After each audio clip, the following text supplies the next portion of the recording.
Welcome to the Metaphysical Manifesting Podcast with intuitive lightworker, national speaker, metaphysical teacher, and best-selling author Lisa Kessler. What is it you want to manifest? Are you looking to increase your income, change careers? Maybe you want to manifest a new home or a new car. Are you ready to bring love into your life? You have come to the right place. Hello, everyone. I'm so glad that you're here today.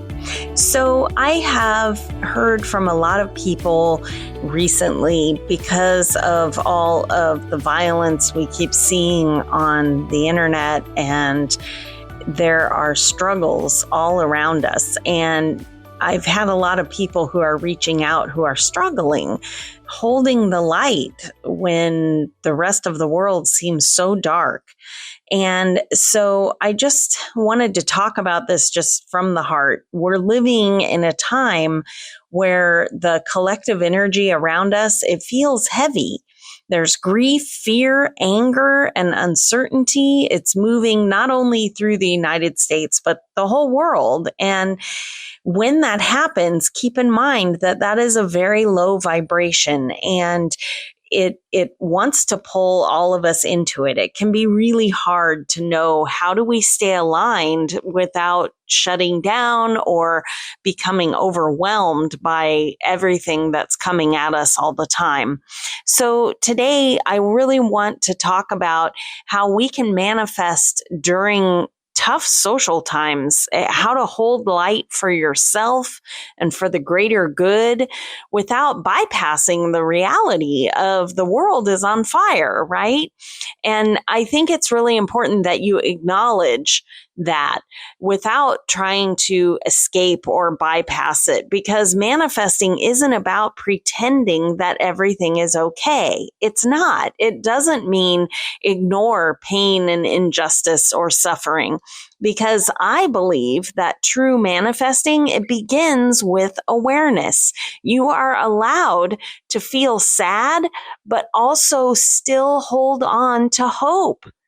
You're allowed to grieve and still believe that there's light and good in the world. These things can coexist at the same time. In fact, you really need to feel sadness to understand hope, right? Spirituality does not deny reality. That isn't healing. That's actually toxic, that toxic positivity, because spirituality, it meets reality, but it also carries compassion. Because you can't have compassion if you aren't grounded in the reality that we're all seeing unfold, right? So anyway, this is why I think that your inner work, it still really matters. When the world feels unstable around us, it's really easy to think that manifesting your personal dreams doesn't matter. I go through that too. I think, oh my gosh, finishing this book, does it even matter right now? And so I get it. I'm there with you. But your inner state, it ripples outward. I promise you, those tiny little things ripple outwards. Give yourself those moments of joy, right? You need it. A regulated nervous system is what gives us clarity. You need those moments of joy. A grounded heart is always going to make better choices. Someone who is aligned with their values becomes a steady presence in chaos, right? We all have that friend that we can always count on, and you can be that friend. I promise you, your peace is not selfish. It's your foundation. So you need those personal dreams that are going to bring you joy, because that is your foundation of your peace that you can offer to the rest of your community, right? This is why we're spreading light through alignment, not force. You don't have to save the world, and you're not meant to carry everything. Spreading light really isn't about doing everything. It's about doing what is aligned for you, what will raise your vibration. Because when your vibration is up, it passes on to every single person that you meet that day. I promise you it does. Your smile at one person who's struggling can change their life. It can be that big sometimes. Not every time, but sometimes, especially in times when the world seems dark and unfriendly. So what would that look like for you, right? It might be listening to someone instead of trying to fix them or trying to fix the situation. Let them vent and get it out. If someone is afraid, don't tell them there's nothing to be afraid of, right? Listen, just listen. Sometimes that's all it takes. Sometimes it might look like donating or volunteering where it feels resonant to you, what resonates with you. For instance, I'm a writer and a reader, and books are important to me. So maybe donating to the local, the little local libraries that they have where you put a book in and you take a book out, maybe go load some up. I have done that recently, and it did make me feel like at least I'm doing something, right? Load it up with positive, good books. Maybe you feel like you could donate more to clothing. There are charities to help Minnesota. Please donate to that. I've been doing that myself. Just holding space for others is huge. Like this podcast, I'm trying to hold space for you. And to me, I don't know how many people will hear it. I don't know how many people it will help. But gosh, even if just 5 of you are hearing this right now and you walk out your door and do 5 good things, it's making me teary-eyed just thinking about it. But those 5 good things could make a difference, right? Hold space. Another thing you can do is use your voice thoughtfully. Think. A lot of times, last night I did Tarot Tuesday, and we were talking about the Queen of Cups, which is your emotions, your divine feminine, and how sometimes our emotions are so big.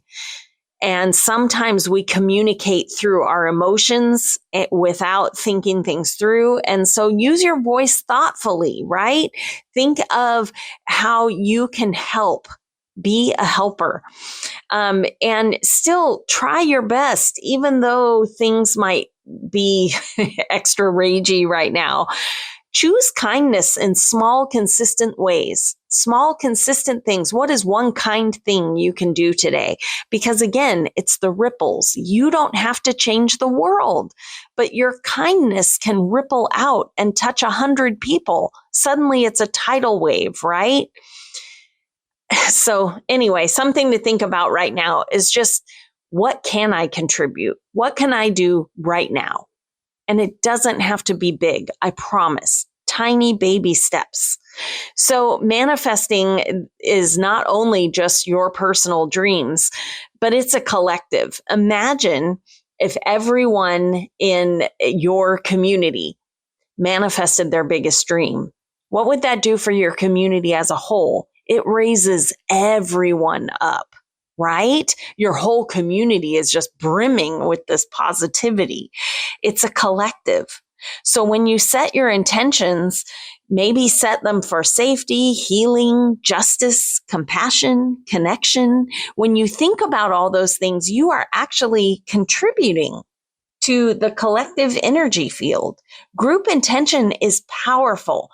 I watch it in my mastermind circles that we do on Zoom every week.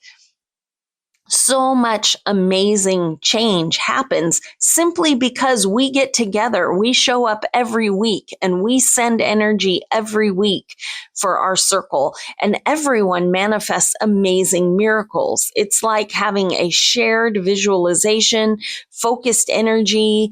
It's like when a whole community gets together with shared prayer, you see amazing miracles happen.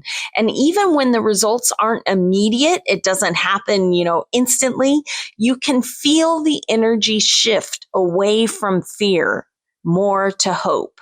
And that is what's important. But one of the biggest lessons you can take right now, and this is what I keep telling people who have been reaching out to me, is that you need to learn how to care without collapsing, right? Otherwise, you burn out. And how can you be a light when you're burnt out? Boundaries are a very spiritual thing, and rest can be revolutionary, but you need it right now.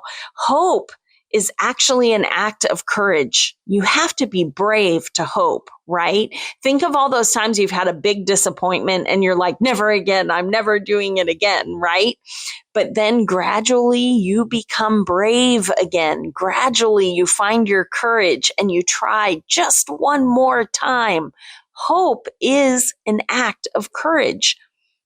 But with that said, remember that you are allowed to step back when you need to. You're allowed to put a limit on how much of this information you take in. Boundaries are spiritual, my friends, and we need them. They're so important. You are allowed to choose joy, even now, within all of the fire that's everywhere in the world right now. You are allowed to choose joy. How can you continue being a light if you allow yourself to burn out? Right? So here is an idea for you to think about, meditate on, just for a moment. Put your hand on your heart. Feel that heartbeat. We all have it. We are all human. This is humanity. Taking a nice deep breath.